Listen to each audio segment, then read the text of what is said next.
I'm on. Amazing. Hello, everybody. It's been a while. Sorry, that was quite biblical, wasn't it? Hello. Sorry. Hello, everybody. Welcome, one. Yo. Welcome all. Oh, Lordy. Okay. How are you all? And did you have a lovely Easter weekend? I hope you did. And some of you are... Maybe a lot of school teachers might be tuning in today because they're off duty for the most part. And maybe a lot of younger people might be hanging around because they're on school holidays, which is great. Are these glasses completely crooked? I'm suspecting they are a bit crooked. No? Yeah. I got a new pair of glasses there the other day, which I'm very happy about, and they will be premiering on this show in due course. But for now, we just said we would do a little show for you, a little Insta live show. We're on Instagram and we are on YouTube if you want to look it in, check into us. And then we will broadcast this as a podcast later on so that, because a lot of people say, I listened to that show, I wished I had watched it live. But fear not, you'll be able to listen to it a little later on. And part of the reason we jumped on here, I wish I hadn't said that. Part of the reason we decided to do this was because we were in fact meant to be going on a road trip today to Cork and Limerick to visit the venues that we're going to be doing our Bookshelf live shows from. That is to say the Cork Opera House and the Lime Tree Theatre. On Thursday, 30th of April and Thursday, the 7th of May, respectively. But then Aidan sent me a message, sent us a message into BookBot, that's our group. He'd be proud. I am proud. To our BookBot group to say, have you seen this article in the newspaper showing that there's going to be strikes all around due to the fuel prices? So they're going to clog up the motorways and so on. So without getting into the rights and wrongs of that, we just decided, right, well, let's not end up in traffic and miss our appointments because we had to go and talk to some people on the radio. So there were calls made and apologies made, and we will get... I presume we'll get there again. We are going to go down, are we? We just need to find the time. Next couple of weeks are pretty hectic with a lot of promotional stuff for the live shows and other things in between. So in the next little while, I'm going to talk about a book that I finished... was it yesterday? The day before yesterday, which I want to share with you because it was so good. And is so good. It's coming out on Thursday, so I just want to put you in the loop on this book called Yesteryear. I'm going to talk briefly about First Dates Ireland because I saw the most lovely episode of First Dates Ireland yesterday. It's an older one. I'm late to this whole thing, but I'll come back to that. There are some TV shows that I absolutely love. One of them is First Dates Ireland, the other is Gogglebox, which I love, both UK and Ireland. So I just find them the most lovely, like Family Guy, just a great sorbet after watching something really intense, such as Tehran. Have you heard about Tehran or Tehran? It's on season 3. Anyone watch it? Is it good? Is it worth watching? Mm-hmm. Okay, good. I nearly watched the first episode last night. I nearly rewatched it because I'd watched the first episode before. It's very tense, looks really good, and the TV critic in the Times culture section was saying that her husband, it was so tense, her husband had to leave the room and take a breath. And I said, this must be really good. So I'm going to give that a go. Tom, are you watching anything good apart from Lord of the Rings? Dexter, yes, of course. See, the reason, Tom, that was really mean. Are you a Lord of the Rings fan, Tom? Yes, I love the way he kind of goes, yes, as if, what's wrong? Well, they're doing a live, an opera music, an opera musical interpretation of Lord of the Rings in Dublin. Arena. Oh, couldn't you? So Aidan's just suggested that he won't be going to that. That involved a class of a pistol made out of fingers. And Tom is going, get me there now. What an odd crew we have. I love that. But it works. Part of the reason that I asked for the protests to happen on the streets today was I didn't want Tom to get fresh air. Tom hasn't left the studio for 3.5 years now, and he has often talked about, I want a view, I'd like to see... What was it about the sea you said? I want to see the ocean. Hasn't happened. And so we built him up again saying, we're going to go on Monday. And he was, he's so excited, sending him messages. Are we there yet? And we were saying, no. And you see, just like us going to Limerick is like Artemis, the Artemis Odyssey in the skies for Tom. So we'll get there eventually. Now, Dunleary was close. We did get to Dunleary. We showed him that's the Irish Sea, Tom. It's not an ocean, but still water, and it's a body of water that isn't a bath for a change. So that's nice. So we got to see some bits and pieces. Let's talk about Artemis for a minute. Come on. Is it not the most beautiful thing? It is spectacular. Here's what I like about it. It shows that as a species, we can do things that are positive. and that can make us smile and be happy. It must have been like Scott of the Antarctic or Ernest Shackleton. It's giving all of that sense of joy, of endeavor, of discovery. It reminds me of watching. I got into quite a big row, not a big row, a big conversation yesterday about Star Trek and just how progressive of a show it was, despite the outfits. And I just love all that. But the point I'm making about the Artemis is, I was watching Donald Trump's press conference yesterday. And if you want to watch something hinged, don't watch that. But if you want to see the opposite of that, watch away. And I know it's a bit obvious to say that, but it's getting completely madder. And the CNN had, you're probably watching it, the CNN split screen. And I wanted to post it as a split screen for our time. Because you had Donald Trump saying things like his description of Kim Jong-un talking about Joe Biden as being, I can't even repeat it. However, and then the other side of the screen was, humans reach further from Earth than ever before. And you just thought, what a tale of two stories. It really is extraordinary. So the Artemis thing continues to be a very beautiful story. And I get immediately uplifted. And then I get sad when I see what else is happening in Iran. It's terrible. You're kind of getting a kiss in the cheek and a punch in the face, and I don't know what to think. But nevertheless, it is a good news story, and they seem like really nice people. I don't know why I'm saying that, but those 4 astronauts seem really lovely, grounded. Oh, you can't be grounded. That's the most stupid thing I've ever said. Of all the words in the dictionary, he describes astronauts as being grounded. I mean, it's preposterous. I'm sorry. On behalf of humanity, I'm sorry. Now, we've got some lovely messages from around the world. At least, yes, probably. Sligo. Who we got there?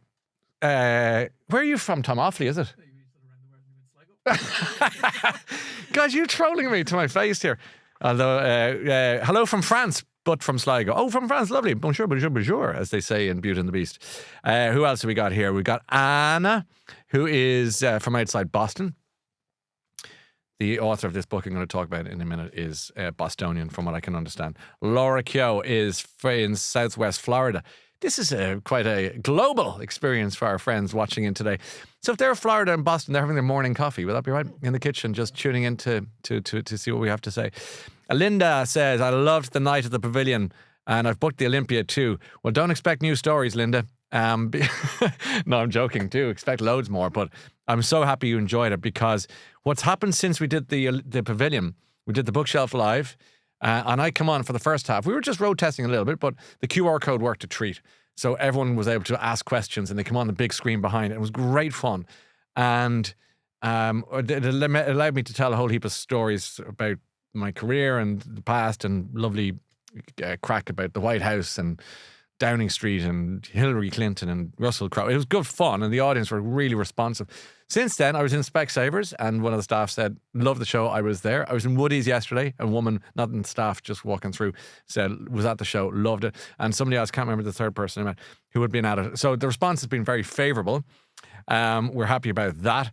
And we announced since then, Joseph O'Connor then came on in the second half. Wow. Like, Joseph O'Connor is like the mouse that roared. You think, he's kind of shy, he's kind of low-key. Far from it. As soon as that light came down on the stage, he got such a way with words. I mean, it's beautiful. Are we going to be broadcasting that interview, incidentally? I meant to ask you, is it there? Is it quality okay? Or are we it? Yeah, I think we will. We give it a lash. The live sessions. The live sessions. Okay, I quite like that. So kind of like a bootleg. It's a bootleg bookshelf. I quite like that. So they'll allow for a little scratchiness maybe of the, yeah, okay. That sounds good to me. Also, I bought a microphone. Yes, that's right, folks. I bought a real life microphone. I'm a grown-up now. I'm a real boy. I'm a real boy. And I'm going to use that microphone, which will allow me to do more of these. Maybe if I'm over in the UK or wherever I might be in the world. So I'm terrorising the two lads now at the thought of that. And but we'll see where that goes. It looks like Mimi is looking forward to the Cork Opera House the night after we move into our new house. God, you need to be with us like a hole in the head. You've got much to do in your new house, but we're honoured. Thank you, and I think you'll really enjoy it. We announced our Galway show is sold out, by the way, and Tommy Tiernan is going to join us live on stage for the Galway show. A brilliant Instagrammer, I forget who did it, but they said, I cannot wait for this. Tigger and Eeyore together at last. I mean, it's such a great description. It's so utterly offensive and totally brilliant. And I know which one's which, obviously, but it's really good. So Tommy's coming for. I was really delighted that Tommy agreed to do the show. I was really happy because obviously I admired Tommy and his show is great. Did you see his Niall Horan interview? Great interview. Yeah, and Niall's a terrific guy, and it was good stuff. But so Tommy is going to come on and chat about the books and that shaped his life, and probably more besides. But we are not a natural couple. And I think that's what's going to make for an interesting stage dynamic. But I think there's respect there. And if not, we'll find out live on stage in Galway. But anyway, I have a lot of time for Tommy, that's for sure. So that's going to be fun. Niall said, can you say hello to Niall and John from the Cartwheel, what are you getting there, trad band? From Ballymore Eustace in County Kildare. Yeah, of course. Good luck, lads. And thanks for getting in touch. Hello from Vietnam, says Scott. Well, now, with Vietnam, briefly, I've heard only good things about going to people's. Have you been to Vietnam? No. Oh my God, you gotta go to Vietnam. No, I don't want to see your photos. Do not want to see your photos from Vietnam. If I go, I'll go. I do not want to see your photos. I don't want to see your photos. Oh yeah, I don't want to see photos of your children. I don't want to see photos of your children either. So your holidays and your children, I'm delighted for you, but let's just hold off the photos. Thanks. Why am I saying this? It's just, I think it's... Everyone thinks. Do we all think that? But no one says it. Why don't we just put a stop to it? Because it's rude.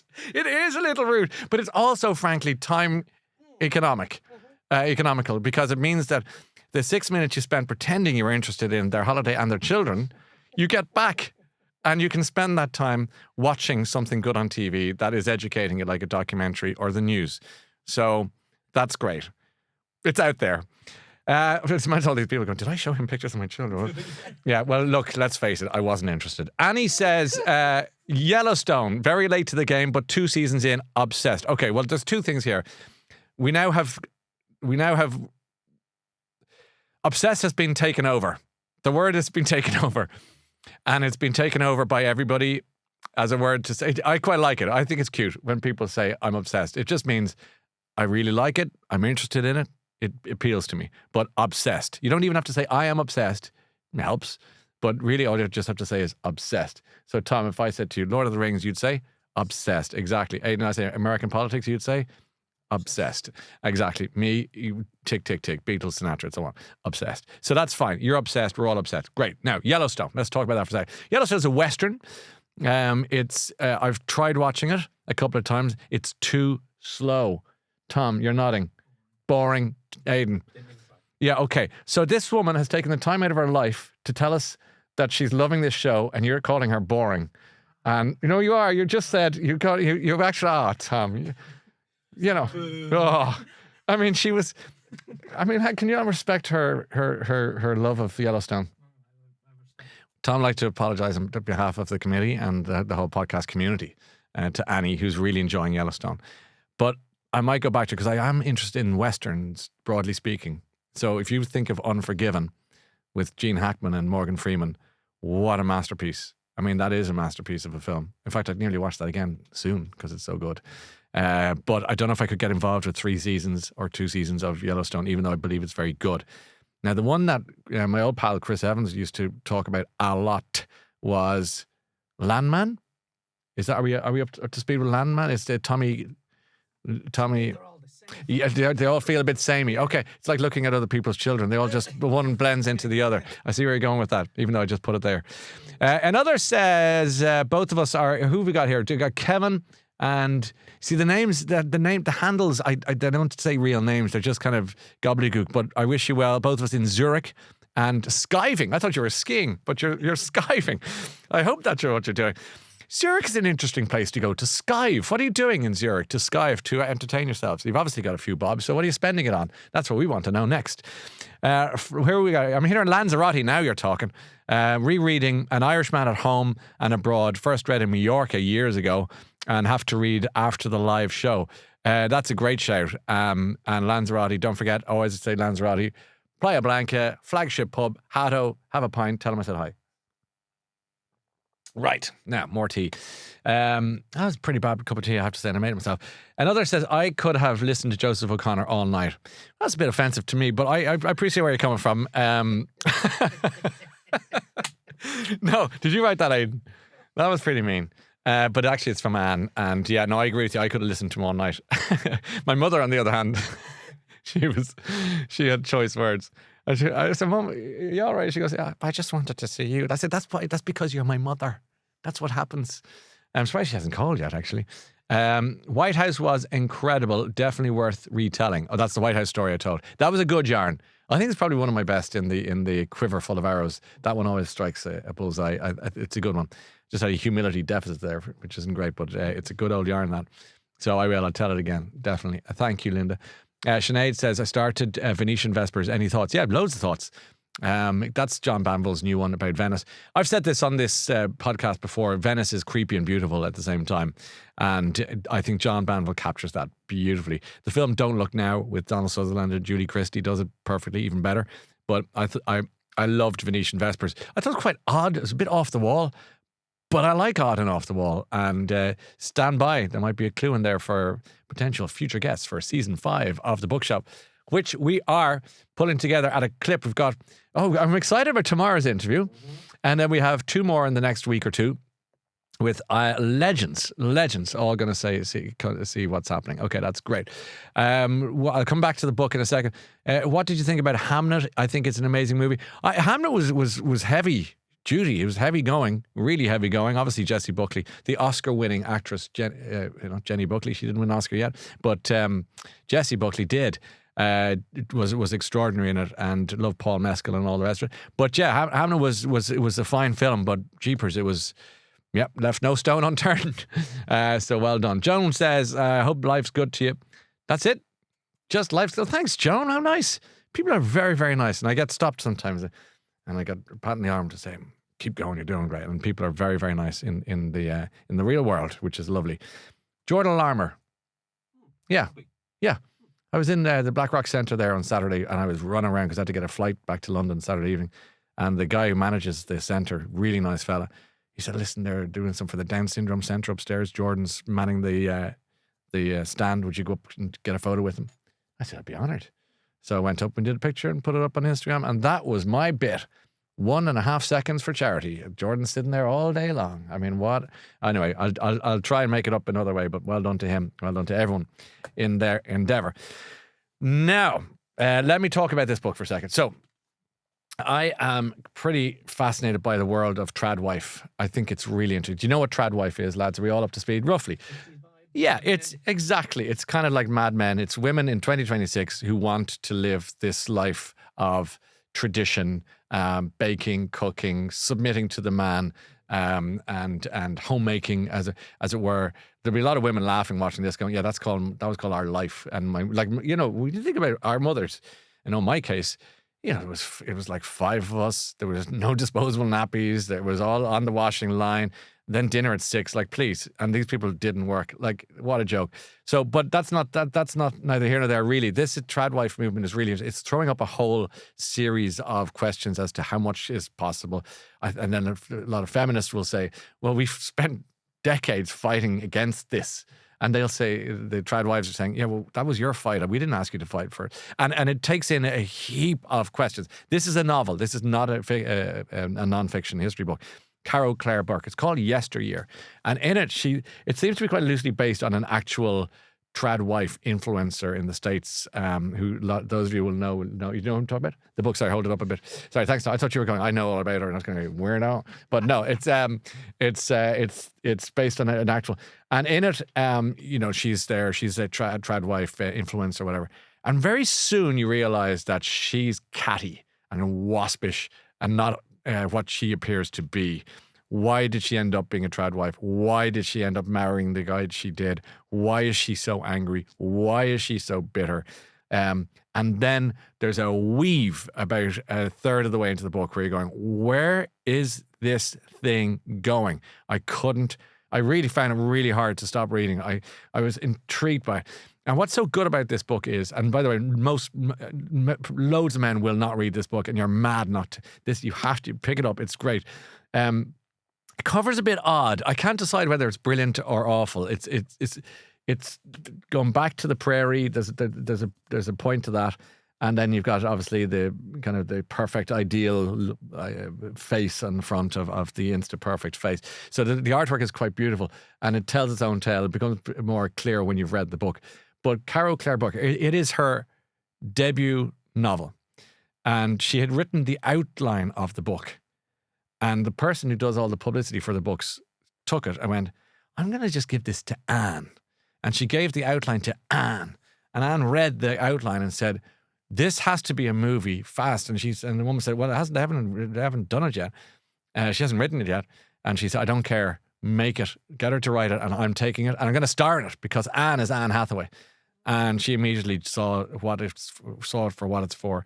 So that's the book I'm recommending this month, if you want to call it, Yesteryear. Her name is Caro Claire Burke. I'll be interviewing her in a few weeks' time, as it turns out. Not here, but over in the UK. She's from Boston, Massachusetts, from what I understand. And it's her first book. She has a podcast as well, Diabolical Lies, a politics and culture podcast.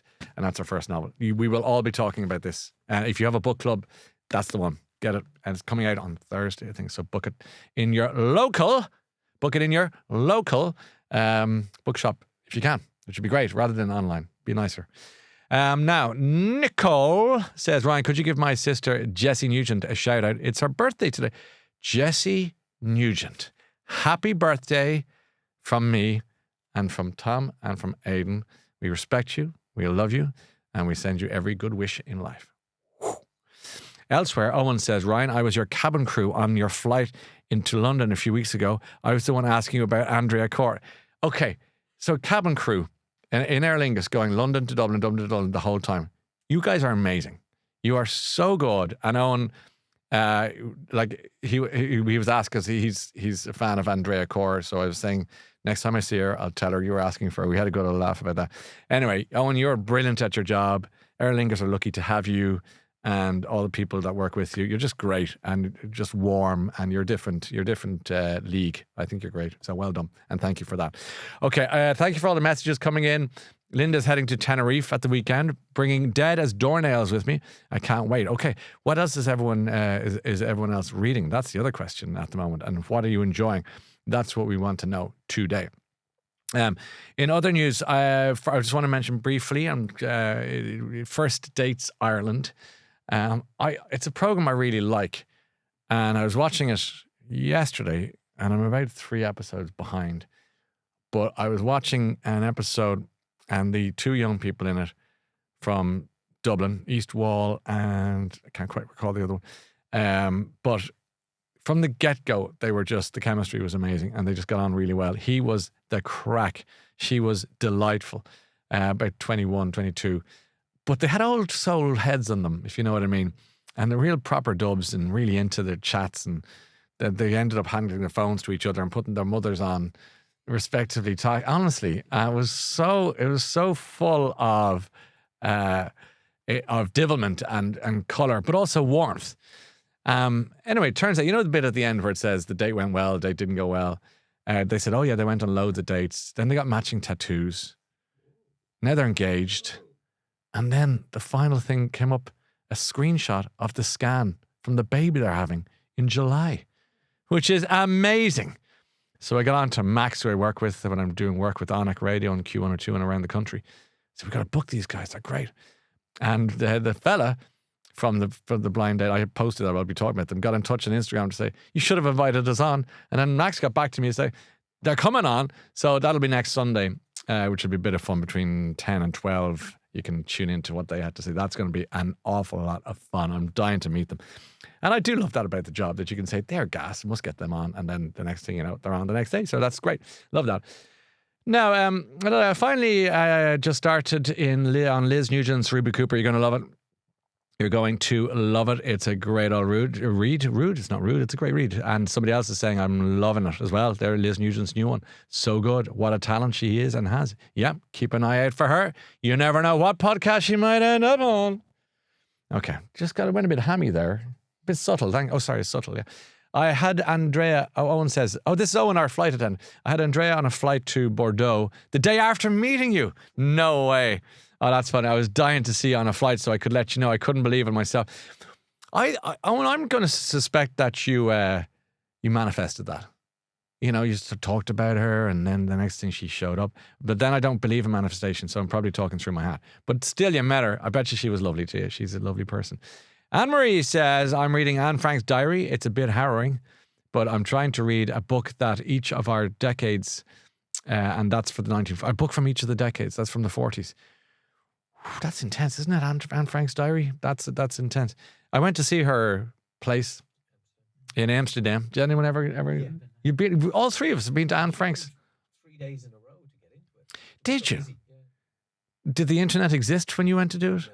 Oh no, that would explain it because you couldn't book your tickets in advance. You bought your tickets, you didn't queue. Yeah, you did an early visit. It's very good. What's the best place you've ever visited in terms of history or museum or something? Was it? Have you been to Dachau? Auschwitz. Yeah, is that at the top of your list for ghoulish? Yeah, it's pretty heavy. The walking tour of World War II Berlin. Did you ever do that? 5-6 hours. Like it's fascinating. Dark as hell. Yeah.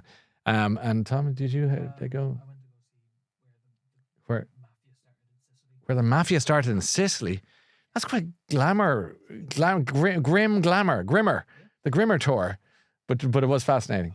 And a little glass of wine, maybe a glass of beer, maybe. Yeah, a few beers in Italy in the sunshine. What a lovely thing to do. So First Dates Ireland, that was pretty good. Tehran, I'd probably have a look at. I forgot to say, we might have a little Google at this for the name of the actor. Sorry, it escapes me. He was in. Is it Salt Marsh? Not the Salt Path, now, Under the Salt Marsh with Kelly Riley. And he was in a thing called Criminal, which is... No, Rafe Spall was the main actor. Sorry. No, he's the older guy. This guy is in his 40s, ruddy-cheeked, Do you know curly hair. Mark Stanley? That could be it. Can you show me his picture? Because it's quite important to the story I'm about to tell. That's the man. Mark Stanley. Show me again. Sorry, everybody. Yeah, that's him. So I was on the plane coming back on Sunday evening from London, and I was lucky enough to have I always get the aisle seat. Don't know why. Just get out. I want to get out. And got the aisle seat, and then the middle seat was empty, which is great because daddy long legs over here. Like I've got to get the legs. Anyway, get a room to. So in walks our friend Mark. Is that what you call him? Stanley. Mark Stanley.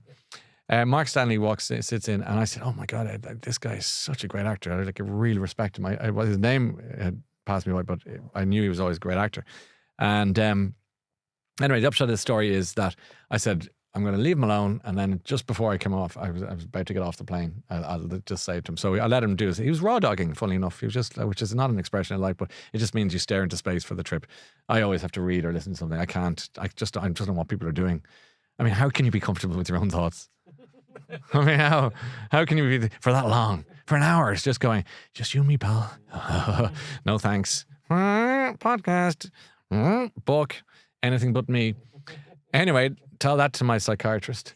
We move on to talk about. So anyway, as I was about to leave the plane, I said, "Can I just say to you?" I said, "Are you over for work?" He said, "Yes, I'm over to film in Wicklow." And I said, "Oh, is that the thing with Andrew Scott and Emily Blunt?" He said, "Yes, that's that." I said, "Oh yeah, I was reading about that. Well, I wish you well." I said, "The only reason I say it to you is that," I said, "I think you're just a terrific actor. I love what you do. You always bring a great class to anything you're in." And he said, "Oh, thanks, mate." He just shake my hand. He said, "Thank you so much." I said, "No." I said, "I hit a certain age in life. I think it was about 45, maybe 48, where I went, why would you not give somebody a compliment if they're brilliant? And who doesn't want to be told they're great at what they do? Whether it's Owen on the plane as crew or it's Mark sitting beside me as an actor." So I did. And I was delighted I did. And he's just keep an eye for me. It's when you look him up, Mark Stanley, you'll know exactly who he is. He's got one of those faces. You go, "Oh yeah." I said, "Were you?" I got it wrong. I did get one thing wrong. I said, "Were you in Line of Duty?" He said, "No, but my wife was." I said, "I don't know who his wife is." I didn't ask, but Anyway, he was a charming fella. And I said, well, I know Andrew I interviewed him a few times. I used to present a TV program in Ireland. So tell him I was asking for him. So he said, I will. He's having a great time. Okay, we're nearly there, lads. Ryan, Olivia from Oxford. Love Oxford. Loving your podcast. Thank you, Olivia. I'm listening while writing up a respiratory paper. I'm a doctor working in Oxford. Grandparents from Gort. Very good. Reading The Secret History. You couldn't be reading a better book for where you are than The Secret History by Donna Tartt, Olivia. That's a great choice. And it's nice to have a little rest between writing up your respiratory papers by listening to me talk guff for the course of 30 to 40 minutes of an afternoon. So welcome. Katie, the bookish worm. I love Katie. She's great. Starting on James by Percival Everett this week. Have you read it?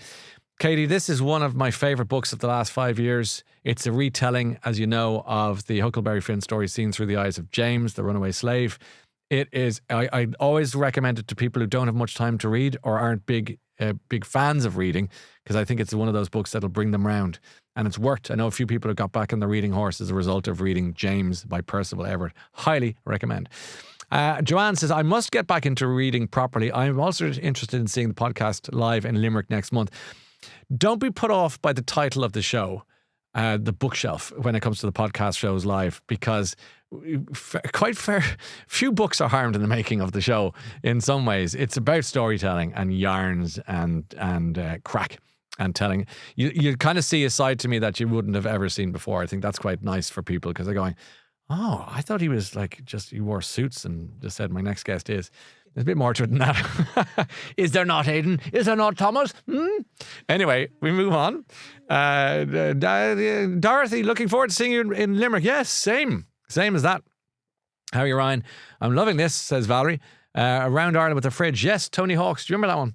That was fun. It remains top of my favourites. A flavour of real life in the Ireland approaching the third millennium. I love it. Yeah, it's a good choice. Great fun. Good, nice visit. A nice book for visitors to Ireland to read in advance of a landing. I think it would be a nice one. And another from Rosie says, I have just pre-ordered Yesteryear. It's available on Thursday. Great.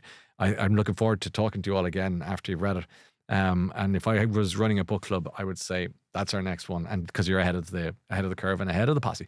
Okay, I think we'll leave it there for today. That's plenty. And thank you so much for your lovely comments and thoughts. Keep them coming. We will see you. Well, I just gave you a quick reminder of the tour dates. Bookshelf Live. We will be in Cork at the Cork Opera House on Thursday, the 30th of April, corkoperahouse.ie to get tickets there. Lime Tree Theatre in Limerick, Thursday, 7th of May, limetreebelltable.ie.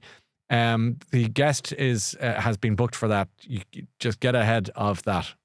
Get your tickets.